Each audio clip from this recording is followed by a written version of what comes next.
Fala galera, tudo bem com vocês? Professor Diego Fares, mais uma vez aqui na área para darmos sequência à análise detalhada das questões da prova do Enem de 2022, segunda aplicação, ou também chamado Enem PPL Caderno Azul.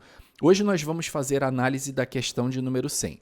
Lembrando, se você está chegando agora no canal, tem várias questões analisadas dos anos anteriores, é só você procurar na aba de playlists aqui do canal, vai ter tudo lá separado e organizado.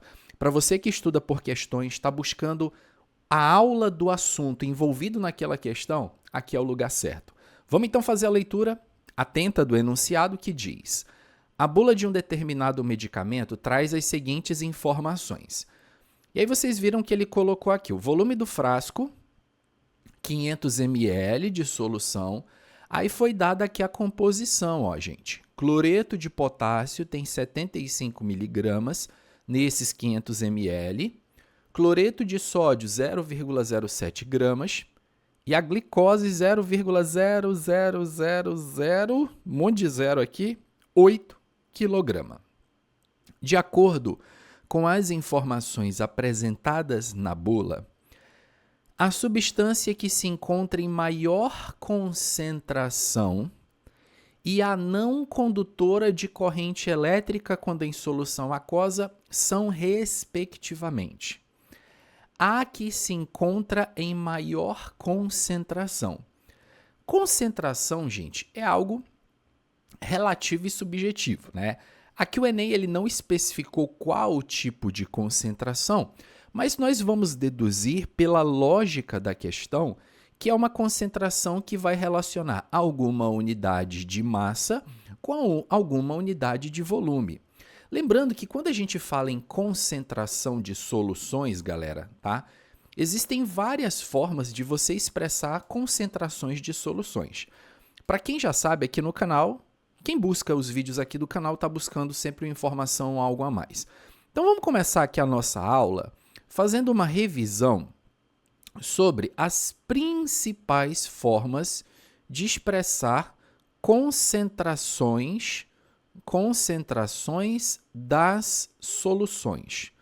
As principais formas de expressar concentração das soluções. Então, quando a gente fala de concentração de soluções, galera, existem várias maneiras.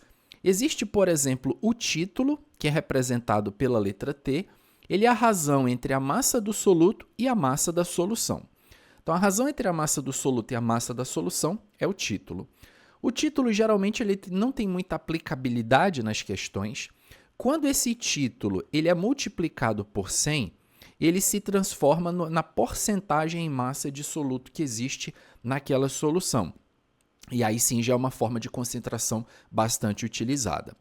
Nós temos uma forma de expressar concentração que é a concentração comum.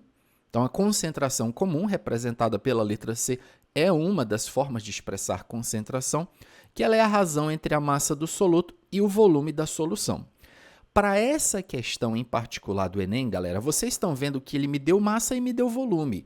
Então, a gente vai pensar no feijão com arroz. O feijão com arroz para essa questão é você pensar na razão entre massa de soluto e volume de solução, tá? Então, a concentração comum ela é bastante utilizada. Nós temos também a densidade das soluções, que ela é a razão entre a massa da solução e o volume dela mesma. Nós temos também a molaridade, a famosa concentração em mol por litro, que ao invés de ser grama, ela relaciona o número de mols do soluto dividido pelo volume da solução. Existe uma outra que não é tão comum, aí vai depender do tipo de vestibular que você vai fazer, que é a molaridade, representada pela letra W. Ela também é a razão do número de mols do soluto, só que é dividido pela massa do solvente em quilograma. Uma vantagem dessa concentração em relação à molaridade é que ela não sofre oscilações, variações de concentração quando você muda a temperatura da solução. Porque a molaridade ela depende do volume, volume depende da temperatura. Molaridade não tem volume, então é uma concentração que independe da temperatura. Então ela é útil em alguns casos. Existe a concentração, gente, em ppm, que é muito interessante de você saber, principalmente para a prova do Enem. Para você que tem dificuldade em ppm ou quer entender um pouquinho mais, se você procurar no YouTube ppm Diego Fares, com certeza você vai encontrar algum material meu. Tem aula completa de ppm aqui no canal, tá, gente? Mas para resumir, ppm é a razão entre a massa do soluto em miligrama dividido pelo volume da solução em litro. Então, miligrama por litro é ppm. Se você tiver soluções sólidas, a gente pode também dizer que ppm é miligrama por quilo. Então, a razão da massa do soluto pela massa da solução. Massa do soluto em miligrama, massa da solução em quilograma, também é uma razão em ppm. Nós temos a fração molar do soluto e do solvente, é a razão entre o número de mols do soluto e o número de mols da solução, da mesma forma que a fração molar do solvente é a razão entre o número de mols do solvente e o número de mols da solução. Então, gente, essas são as principais formas de expressar concentração. Existem outras, logicamente, tá? Mas vamos colocar as de mais relevância aqui no momento. Então, como eu falei para vocês, como a questão ela simplesmente nos deu massa e nos deu volume, eu vou pensar na concentração que relaciona a massa do soluto com o volume da solução, que é a concentração comum. Apesar do que, se você parar para analisar com bastante carinho essa questão, ele quer saber a substância que se encontra em maior concentração. Maior concentração. Mas ele em nenhum momento perguntou o valor dessa concentração. Teoricamente falando, você não precisaria calcular essas concentrações. Por quê? O volume, 500 ml, é o mesmo para as três soluções. As três soluções ocupam volume de 500 ml. Ora, se o volume é o mesmo, se o denominador aqui é o mesmo, o que vai fazer com que essa concentração seja maior ou menor é a massa do soluto. Obviamente que as unidades aqui estão diferentes, então talvez esse seria o tchan dessa questão do Enem. Colocar unidades diferentes para saber se você sabe matemática básica, se você sabe converter unidades. Aqui, gente, é indiferente você transformar tudo para grama ou tudo para miligrama, faça como você quiser, tá bom?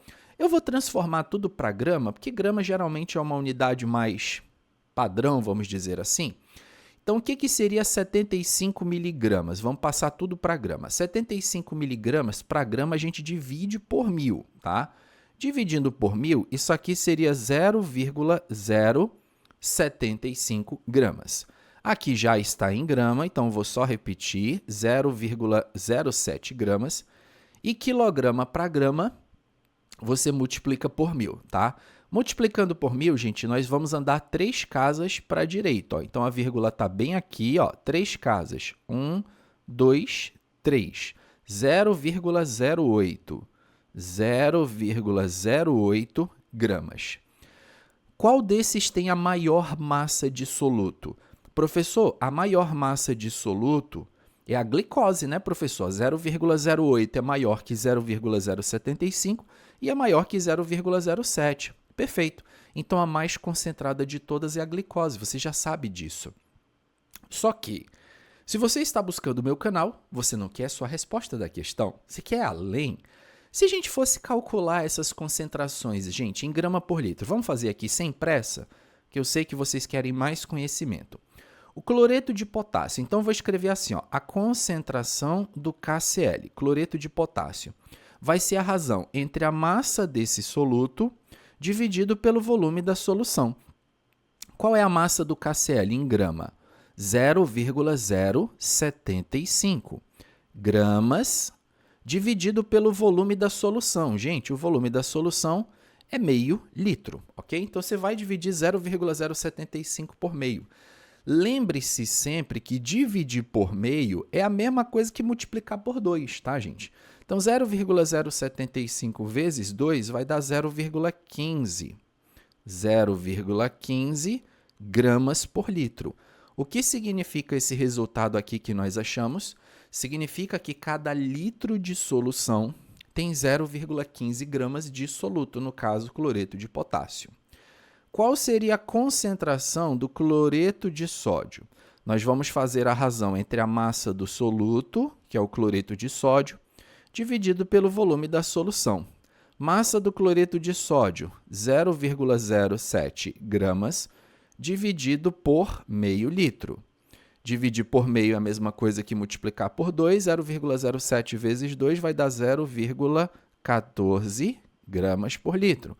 Essa seria a concentração do cloreto de sódio na nossa solução. O que esse resultado significa? Que para cada litro de solução você tem 0,14 gramas de cloreto de sódio. E por último, a concentração da glicose. Concentração da glicose vai ser a massa desse soluto, massa da glicose, dividido pelo volume da solução. Massa da glicose, 0,08 gramas, dividido pelo volume da solução, meio litro. 0,08 vezes 2 vai dar 0,16 gramas por litro. O que esse resultado significa? Que para cada litro de solução, você tem 0,16 gramas de glicose. Observem que ao dividir por meio, a proporção entre os valores não mudou. A solução mais concentrada continua sendo a glicose. 0,16 é maior que 0,14 e é maior que 0,15 também. Então, a gente não tem dúvida que a glicose é a solução mais concentrada. Só que ele quer saber também, gente, a solução que não é condutora de corrente elétrica, tá? Não condutora de corrente elétrica.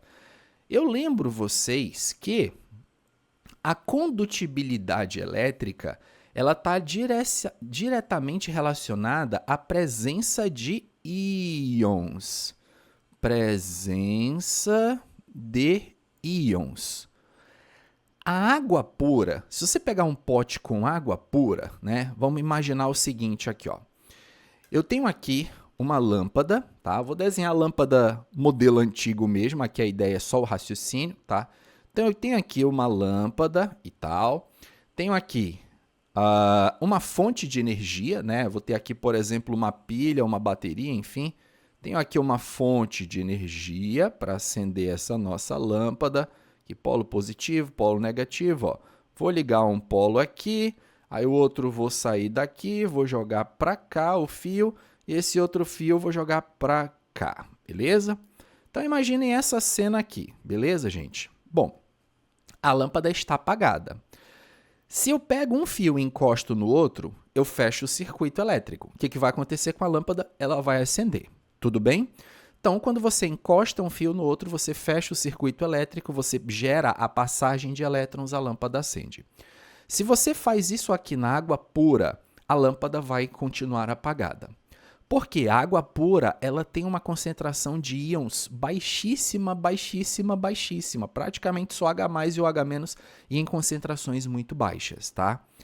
A água potável, que é a água, por exemplo, que a gente bebe, ela já tem ali alguns íons numa concentração moderada, que são os minerais da água, né? A famosa água mineral. Então, se você mergulhar isso aqui numa água mineral, você vai ver que a lâmpada vai acender, mas vai ter um brilho bem fraco. Se você pega e joga, por exemplo, aqui água do mar, aí a lâmpada vai acender, porque a água do mar ela tem muitos íons. Os íons, gente, eles conduzem elétrons, eles conseguem fechar o circuito elétrico, mesmo um fio não conectando no outro. Então, quando você tem a presença de íons, como por exemplo o cloreto de potássio, que tem os íons K+ e Cl-, cloreto de sódio, que tem os íons Na+ e Cl-, íons presentes numa solução fecham o circuito elétrico e fazem a lâmpada acender. A glicose, ao contrário, ela é um soluto molecular. Soluto molecular é aquele soluto que eu vou jogar na água e ele não vai produzir íons. Então, como não há a produção de íons, significa que jogar glicose em água, o que vai alterar na condutibilidade elétrica da água? Nada, porque a glicose é um péssimo condutor de corrente elétrica quando dissolvida em solução. Então, a solução não condutora de corrente elétrica é aquela solução que não vai ter a presença de íons, porque a condução de corrente elétrica está atrelada à presença de íons. Tem íons, conduz eletricidade. Não tem íons, não conduz eletricidade. Como a glicose não gera esses íons, galera, significa que ela não é uma condutora de eletricidade quando dissolvido em água. Beleza? Gente, antes da gente terminar o vídeo, minha avaliação sobre essa questão. super tranquila, tá? Na minha opinião, não com a visão de professor, tá? Mas pro aluno, vendo isso aqui com a cabeça do aluno que ali estudou alguma coisa, uma questão relativamente tranquila. Mas lógico, essa é a minha opinião. Eu quero muito ouvir a opinião de vocês aqui nos comentários, porque esse é o termômetro dos próximos vídeos, tá, galera? Se não, professor, foi mais difícil, isso aqui a gente não entendeu direito, eu vou ver, ó. Peraí, meus inscritos estão com um pouco mais de dificuldade nisso aqui, eu posso reforçar esse ponto, mas tudo depende dos comentários, é importante você deixar a sua opinião. Galera, esse tipo de conteúdo aqui vale o seu like, com certeza é um conteúdo diferenciado, vocês viram que não é meramente uma resolução. Cada questão do Enem aqui no canal rende uma aula do assunto envolvido. E assim como vocês assistiram essa, tem várias outras. Prova do Enem tá chegando e eu no seu lugar, ó, estaria maratonando os vídeos aqui do canal. Beleza pura? Fico por aqui, muito em breve eu vejo vocês para a nossa próxima análise completa das questões de Química do Enem. Grande abraço a todos, não esquece o like. Te vejo até a próxima. Valeu!